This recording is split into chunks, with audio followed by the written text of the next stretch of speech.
Let us all examine ourselves. Let us take the Supreme Court confirmation test to see whether anyone claiming to be like Christ could pass. Would you? Could you confirm Jesus Christ as judge of the highest court in the land? Many are probably answering wholeheartedly yes.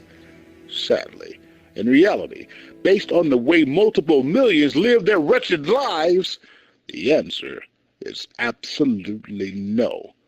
That's right. No is the answer, especially for those politicians, actors, and news media commentators who are constantly on the airways claiming they know what Christ would say, think, and do. Let us begin the confirmation challenge. Picture Jesus Christ being commanded to attend the Supreme Court hearings. Book banner picture displays on the hot seat those who must come before this confirmation committee. Christ, the Creator, is once again placed on display, being judged by his own creation to become a judge by vote.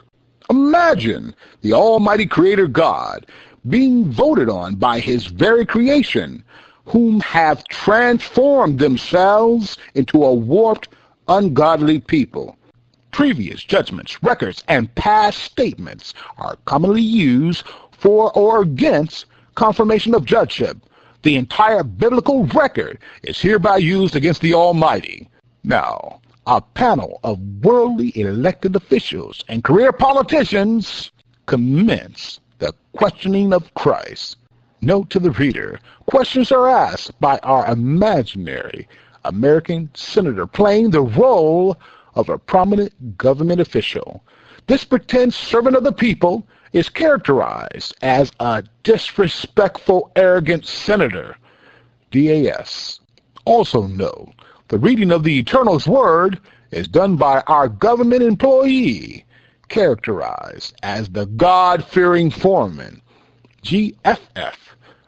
Now, the DSS speaks, disrespectful, arrogant senator, Jesus the Christ, in light of a woman's choice, choosing what she does with her own body, did you not say in your word, and I quote, the God-fearing foreman speaks, verse 22, wives, submit to your own husbands, as to the Lord. New International Version. Another version reads, verse 22, wives, be in subjection unto your own husbands, as to the Lord. Ephesians chapter 5, verse 22, American Standard Version. The disrespectful, arrogant senator speaks. Jesus, is that your testimony here today? Speak up, Jesus. What say you to this honorable panel trying to make sense out of your past judgments? What is your defense? Here's another God-breathed quote. The God-fearing foreman speaks. Verse 4, the wife's body does not belong to her. 1 Corinthians chapter 7, verse 4, New International Version. Now the DAS speaks. But now, I believe another version gives the real sentiment of your rulings. The God-fearing foreman speaks.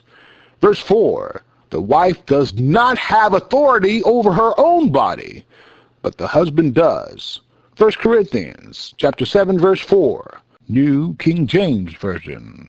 The DAS speaks. By this, are you saying a woman cannot do what she wants with her own body? She does not have that choice above her husband? Moreover, she must obey her husband and do what he says? Do you seriously, sincerely believe this? Now, Jesus, I have here your testament in my hands. Would you care to read some of the statements you have made, rulings and judgments you have handed down for the entire creation to obey? The God-fearing foreman speaks. Verse 16, Your desire will be for your husband, and he will rule over you. Genesis chapter 3, verse 16, New International Version. Verse continues, verse 16, the woman, he said, I will greatly increase your pains in childbearing. With pain you will give birth to children. Genesis chapter 3, verse 16, New International Version. The disrespectful, arrogant senator speaks. I simply cannot believe my eyes and ears. You are the creator of all mankind. Your creation gets a little out of hand. They don't eat the right fruit from the right tree as you told them to do. They break some of your precious commandments, and your judgment is paying for woman and childbearing? Do you continue to stand by these past judgments you have handed down within your holy word? The GFF speaks. Verse 6, for I am the Lord, I do not change. Malachi chapter 3, verse 6, New King James Version. The DAS speaks. What kind of compassion is that to have for your creation? Speaking in regard to having and exercising compassion, enormous immigration issues are an pressing problem for the United States today. Many immigrants, which some callous people call illegal aliens, have come across our borders and are now residing in our country by the millions. Are they, in your opinion, just poor immigrants looking for a better life, or would you characterize them as criminals? Since they are already here, should they not be given the same rights as those immigrants who enter our country by legal means? Before you answer, I'd like to read a direct quote from you, a bodacious blanket statement you made. The God-fearing foreman speaks.